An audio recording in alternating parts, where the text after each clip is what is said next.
মাত্র কয়েকটা সহজ উপকরণ দিয়ে এমন সুন্দর লেয়ার ডেজার্ট বানানো যায়, এটা কি কারো আগে জানা ছিল? আজকে আমি দেখাবো কিভাবে এই পারফেক্ট পার্টি ডেজার্টটা খুব সহজে বানানো যায়। বাড়িতে অতিথি আসছে কিন্তু সময় কম, তাহলে 10 মিনিটে নো ফেল ডেজার্টটা আপনার জন্য পারফেক্ট। দেখতে যেমন সুন্দর, খেতেও তেমন ক্রিমি আর রিফ্রেশিং। আজকে বানাচ্ছি এই লেয়ার জেলি কাস্টার্ড ডেজার্ট। এই লেয়ারটা দেখুন, একদম পারফেক্ট সেট। চলুন দেখে নেই কিভাবে বানাবেন এই রেস্টুরেন্ট স্টাইল ডেজার্ট। তো আসসালামু আলাইকুম এভরিওয়ান। প্রথমে আমি জেলিটা তৈরি করে নিব, আর এটা হবে স্ট্রবেরি ফ্লেভারের। তো এখানে আমি প্রথমে 1.5 কাপ পরিমাণ নিয়ে নিচ্ছি নর্মাল টেম্পারেচারে থাকা পানি। এখন এর সাথে আমি দিয়ে দিব আগার আগার পাউডার 1.5 চা চামচ পরিমাণ, অর্থাৎ 1.5 কাপের জন্য 1.5 চা চামচ আগার আগার পাউডার এখানে ব্যবহার করা হয়েছে। আর এই আগার আগার পাউডারের কারণেই জেলিটা জমবে। মিষ্টির জন্য দিয়ে দিচ্ছি 1/3 কাপ পরিমাণ আস্ত দানার চিনি। কালারের জন্য দিচ্ছি রেড ফুড কালার 1/2 চা চামচ পরিমাণ। এখন এই সব কিছু ভালো মতো মিশিয়ে নিতে হবে। আর আমি এখানে যেহেতু স্ট্রবেরি ফ্লেভারের এই জেলিটা তৈরি করব, সেজন্য পরে স্ট্রবেরি ফ্লেভারটা অ্যাড করব। আপনারা চাইলে যে কোনো ফ্লেভার এখানে অ্যাড করে এই জেলিটা তৈরি করে নিতে পারেন।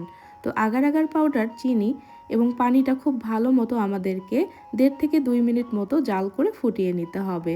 জেলির এই মিশ্রণটাকে খুব ভালোভাবে 1.5-2 মিনিট মতো ফুটিয়ে নেওয়া হয়ে গেলে চুলা থেকে নামিয়ে অন্য একটা পাত্রে ট্রান্সফার করে নিচ্ছি। এখন আমি স্ট্রবেরি ফ্লেভারের জেলিটা তৈরি করার জন্য স্ট্রবেরি ইমালশন দিয়ে দিব 1 চা চামচ পরিমাণ। তো এটা কিন্তু জাল করার সময়ও দেওয়া যেত, তবে ঘ্রাণটা যাতে স্ট্রং বোঝা যায় সেজন্য আমি এখন দিয়ে নিচ্ছি। তো 1 চা চামচ স্ট্রবেরি ইমালশনটা দিয়ে ভালোভাবে মিশিয়ে নিচ্ছি। আপনারা যে কোনো ফ্লেভার ব্যবহার করতে পারেন বা যে কোনো কালার ব্যবহার করতে পারেন। যেহেতু স্ট্রবেরি ফ্লেভারের জেলি বানাচ্ছি, ওই জন্য লাল কালার ব্যবহার করা হয়েছে। তো জেলিটাকে এখন সেট করে নেওয়ার পালা। ডেজার্টগুলো সেট করার জন্য আমি এরকম ডেজার্ট কাপ নিয়েছি। আপনারা যে কোনো ট্রান্সপারেন্ট কাপ বা গ্লাস নিতে পারেন। তো যেহেতু আমি একটু ডিজাইন করব, সেজন্য আমি একটা কাপকেকের মোল্ডে ডেজার্ট কাপগুলোকে একটু বাঁকা করে বসিয়ে নিচ্ছি। এরপর জেলির যে মিশ্রণটা আছে সেটা দিয়ে নিতে হবে। আর এই পর্যায়ে জেলির মিশ্রণটা একটু ঠান্ডা হয়েছে, মানে গরম অবস্থাতেই ঢালতে হবে। তবে অতিরিক্ত গরম অবস্থায় ঢাললে দেখা যাবে যে কাপগুলো ফেটে যাওয়ার একটা পসিবিলিটি থাকে। সেজন্য হালকা যখন একটু গরমটা কমে যাবে, তখনই আমাদেরকে ঢেলে নিতে হবে। খুব দ্রুত ঢালতে হবে, কেননা জেলিটা খুব দ্রুতই সেট হয়ে যায় সেজন্য। আর এই মিশ্রণটা যেভাবে ঢালা হবে ঠিক সেভাবেই এটা সেট হয়ে যাবে। যেহেতু বাঁকা করে ঢেলেছি, এভাবেই কিন্তু এটা সেট হয়ে যাবে। তো এখন এই জেলির মিশ্রণটাকে আমি এভাবেই মোল্ড সহই নর্মাল ফ্রিজে রেখে দিব 10 থেকে 15 মিনিটের জন্য। 10-15 মিনিটের মাথায় কিন্তু এটা খুব ভালো মতো সেট হয়ে যাবে। তো এটা সেট হতে থাক, এদিকে আমরা কাস্টার্ডটা তৈরি করে নিব। চুলাতে আমি দুধ বসানোর আগে প্রথমে একটা বাটিতে 3 থেকে 4 টেবিল মতো দুধ উঠিয়ে নিয়েছি। সেখানে 3 টেবিল চামচ পরিমাণ কাস্টার্ড পাউডার দিয়ে ভালো মতো গুলিয়ে নিচ্ছি। তো এই কাস্টার্ড পাউডারটা কালারটা একটু হালকা টাইপের, ওই জন্য আমি একটু 2 থেকে 3 ফোঁটা মতো ইয়েলো কালার দিয়ে নিচ্ছি, একটু কাস্টার্ডের কালারটা ভালো আসার জন্য। তো কালারটা দেওয়ার পর খুব ভালোভাবে মিশিয়ে নিয়ে আমি একপাশে রেখে দিচ্ছি। আর এখন চুলায় একটা পাতিলে আমি 2 কাপ পরিমাণ নিয়ে নিব আগে থেকে জাল করে নেওয়া গরুর দুধ। দুধটাকে আগে থেকে জাল করে রেখেছি, কেননা কাস্টার্ড বানানোর সময় বেশিক্ষণ জাল করার প্রয়োজন হবে না, সেজন্যই আর কি দুধটাকে আগে থেকে জাল করে আমি রেখে দিয়েছিলাম। এরপর আমি মিষ্টির জন্য দিয়ে দিচ্ছি 1/4 কাপ পরিমাণ চিনি। চিনি এবং দুধটাকে জাল করতে হবে যতক্ষণ না ফুটে ওঠে। এই দুধটাতে একবার বলক চলে আসলেই আমি কাস্টার্ডের মিশ্রণটা দিয়ে নিব। তো দুধটা খুব ভালো মতো কিন্তু এখানে ফুটে গেছে। এই পর্যায়ে গুলিয়ে রাখা সেই কাস্টার্ডের মিশ্রণটা দিয়ে নিব। দেওয়ার আগে অবশ্যই আবারও একটু মিশিয়ে নিতে হবে, কেননা নিচে কাস্টার্ডটা জমাট বেঁধে থাকে।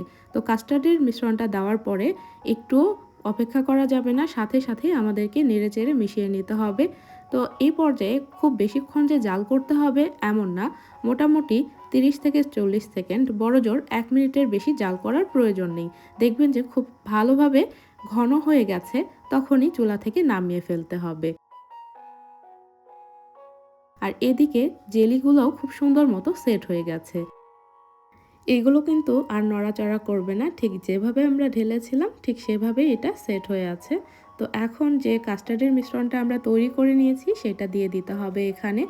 আর এই যে ডেজার্টটা মাশাআল্লাহ দেখতে এত সুন্দর লাগে, মানে এক পাশে লাল আরেক পাশে কাস্টার্ডের হালকা একটা ইয়েলো কালারের শেড, মানে দুইটার কম্বিনেশনে জাস্ট ওয়াও। আপনারা এই রকম ডেজার্ট ইফতারের টেবিল হোক বা ঈদের সময় হোক বা অতিথি আপ্যায়নে হোক যদি সামনে রাখেন, সবার চোখ আগে এই ডেজার্টের উপরেই পড়বে। এটা শুধু দেখতেই যে সুন্দর এমনটা না, খেতেও আলহামদুলিল্লাহ ভীষণ মজার হয়ে থাকে। তো উপরটা আমি স্ট্রবেরি এবং আঙ্গুর দিয়ে সাজিয়ে নিচ্ছি। আপনারা স্ট্রবেরি, ব্লুবেরি যে কোনো ফ্রুটস দিয়ে সাজিয়ে নিতে পারেন বা এখানে অন্যান্য ফ্রুটসও দিতে পারেন।